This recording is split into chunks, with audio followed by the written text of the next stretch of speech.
Our friend Steveson is going to whip out here.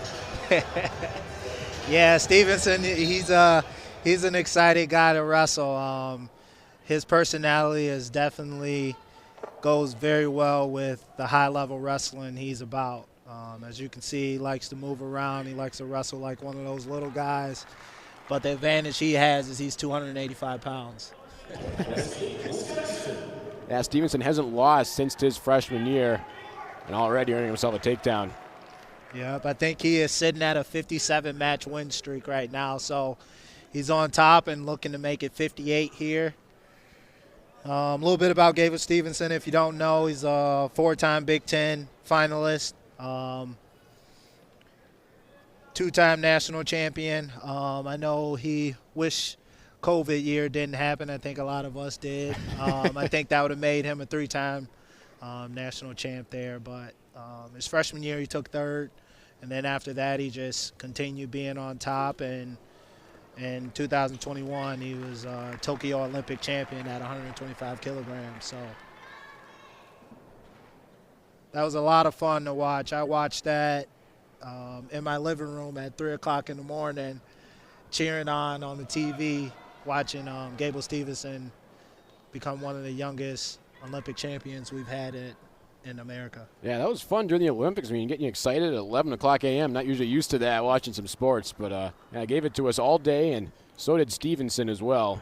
Yep. Rosenfeld, redshirt sophomore, North Mankato, Minnesota. So 2 folks from Minnesota going at it. Brooks MP. They changed it on. Brooks MP, he is a Stoughton grad. I believe he is a junior going into this year. I think this is his first Big Ten matchup of the year. Our starter here went down, so Brooks got the nod to step in and go head-to-head with one of the greats here in Olympic greats here in folk-style wrestling. Steveson gets himself up to 15. Yeah, I think you're right. Quick switch for Wisconsin at the end. And how about this for MP? Wasn't sure he was going to play in this contest. Now he's taking on #1 wrestler in the nation.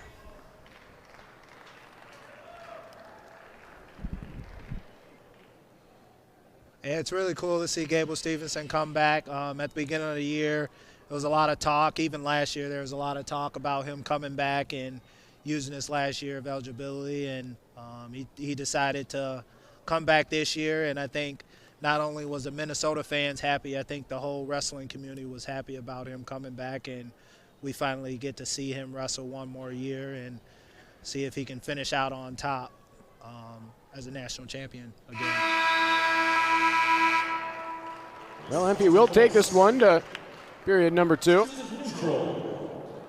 Now we start off neutral. MP chose neutral on his feet. I don't think he wants to get back underneath him. As I say that, can't blame him. Gable gets his last takedown for the tech fall. There you have it. Back-to-back tech falls for Minnesota, and they take a commanding lead to get us going. All right, now I think we get one of the matchups up. Back in Madison, final 3 matches in this iteration of the border battle.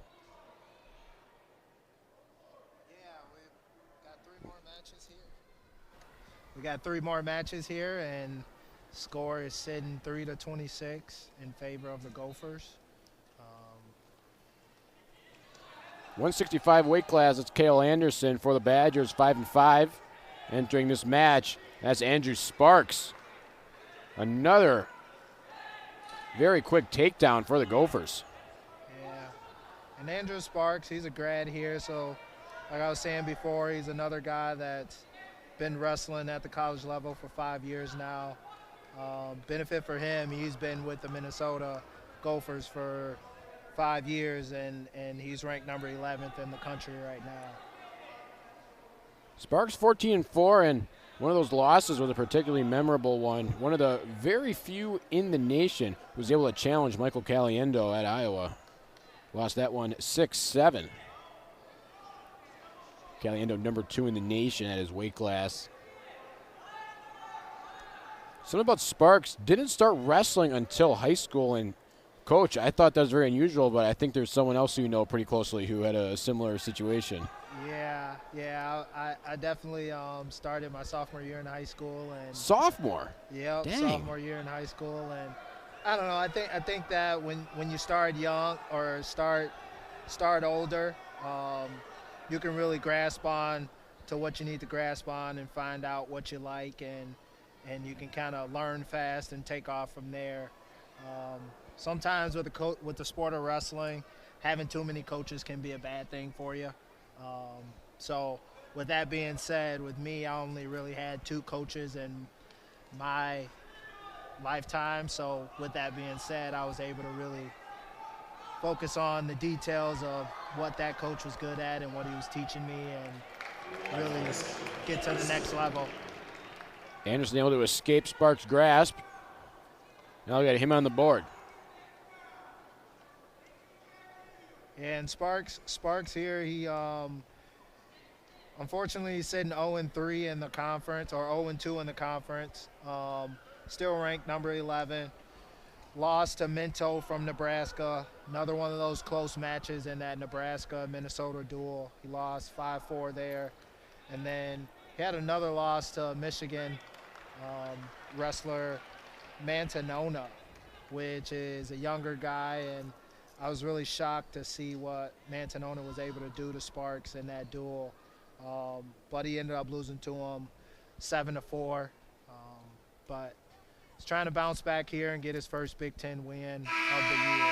Well, Sparks looking good so far. Spent the first 3 minutes throwing Anderson around, got himself 2 takedowns. Sparks will start on the bottom, period number 2.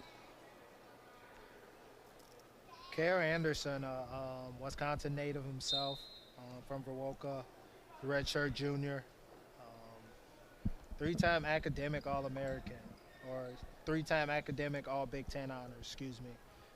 So he comes here, he does his work, he gets the job done on the wrestling mat and in the classroom. 4-time state place winner for Wisconsin here, 1-time state champ, 156 high school wins, which, in my opinion, I think is really good. But now these kids are getting 150 wins left and right. But still an accomplishment and something that Cale Anderson should be proud of. Yeah, I think a lot of folks out there would agree with you. 150, certainly not bad the high school wrestling ranks.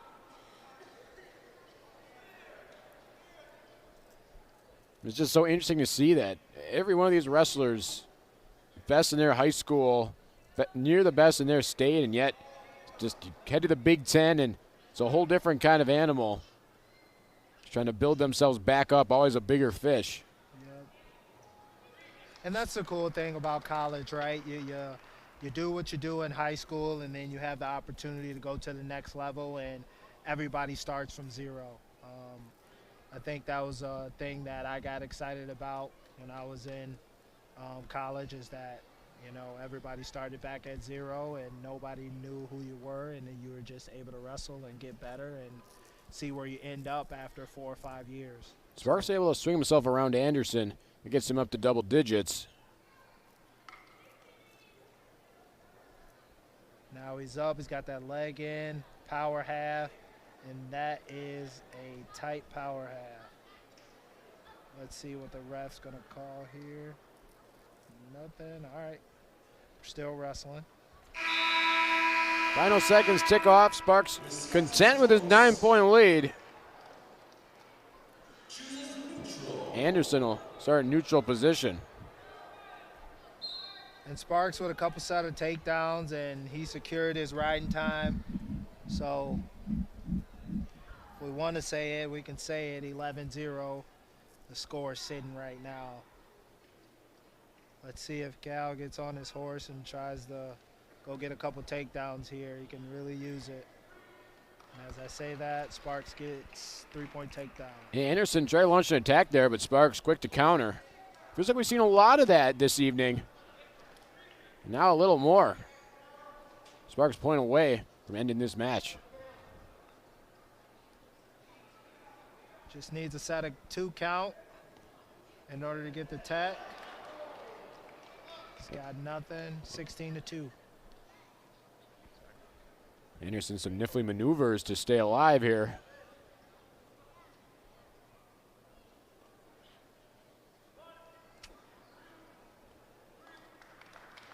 Count begins, and that will do it. Andrew Sparks, 22 over Cale Anderson. The nation on the side of Minnesota. Max McEnelly, number 4 in the nation, taking on Dylan Russo from Wisconsin. Yeah, McEnelly, he's been on a tear this year. Redshirt freshman, he comes out and gets a 3-point takedown right away. I think he was probably one of the biggest surprises here this year.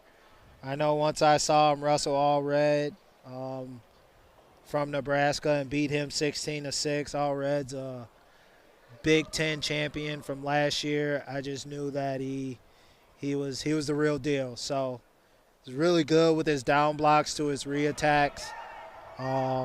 He's got a slick low ankle that he hit on Bullock from Michigan to win that match this past weekend. That went in a sudden victory. So he's got a little bit of everything. He's tough. He's strong. He's good with his down block. He's good with his re-attacks. He's tough on top. He gets away. He's one of those guys that I talk about where, you know, he comes in as a freshman and he has quick success. He's one of those rare breed type of wrestlers. So I'm excited to see what he does here in his next 4 or 5 years with Minnesota. Well, Minnesota had 34-3 in the meet. Coach, just final match here. What do you see from both these squads? I see Minnesota. They definitely came out and handled business. You can tell that they're wrestling with a lot of intensity this year.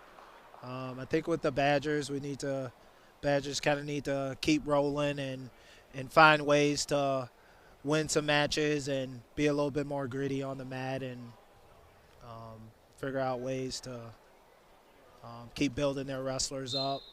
I know they're probably going through a tough time right now, but the more you can speak encouragement to these guys and keep pushing them along the season, I think that'll go a long way for some of these guys finishing up, especially when adversity is hidden right now the way that it is. Well, Max McEnelly, 2 takedowns thus far.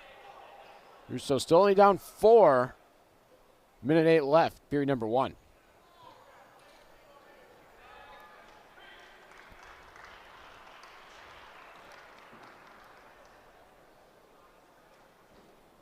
And I know the Big Ten duels just started here in January, but you know, just praising McEnelly again. He's already a 2-time Big Ten freshman wrestler of the week.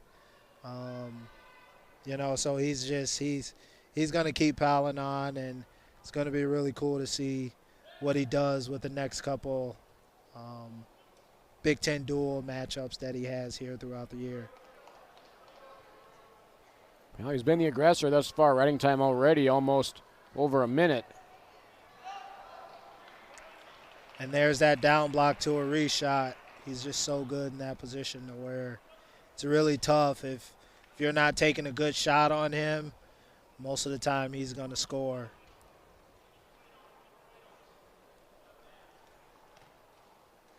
I'll do it, period number 1. Max McEnelly leading the way by 9.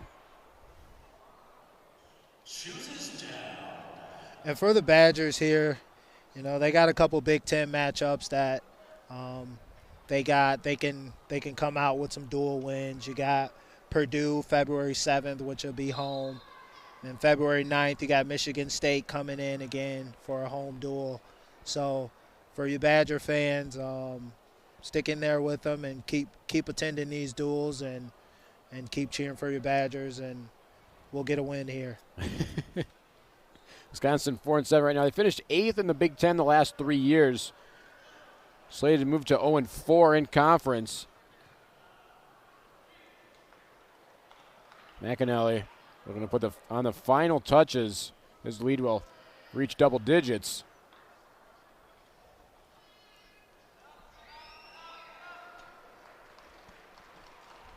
And not to mention, Big Ten championships are here March 8th and 9th in Evanston, Illinois. Northwestern will be hosting that tournament. So for you Badger fans and Minnesota fans, that's driving distance for you.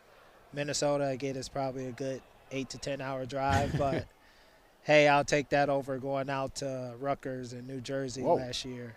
So I'll definitely be attending that tournament. Looking forward to it, and that is an individual tournament, so we don't really have to focus too much on dual aspect. Just kind of letting your guys go out there and wrestle their own. And there you have it. Max McEnelly goes to 13-0 on the year, and Minnesota runs away with this edition of the Border Battle. Coach, any final thoughts here? Not at all.